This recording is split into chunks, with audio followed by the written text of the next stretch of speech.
ದೀನದಯಾಳ್ ವಾಸುದೇವ, ನಿನ್ನ ಹೊರತಾಗಿ ನನ್ನ ಬೇರೆ ಗತಿ ಯಾರು? ಆತ್ಮೀಯ ಸಜ್ಜನಿಂದ ಪರಿಚಯಿಸಲ್ಪಟ್ಟಿದೆ.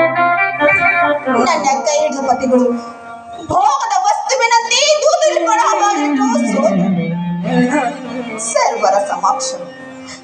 ಸರ್ವರ ಸಮಕ್ಷಮ ದುಶ್ಯಾಸನಿಂದ ಅಪವಿತ್ರರಾದರು. ರಾಜನಗರವನ್ನು ತ್ಯಾಗ ಮಾಡಿ ಅನಾಥ ಭಿಕ್ಷಿಕೆಯಂತೆ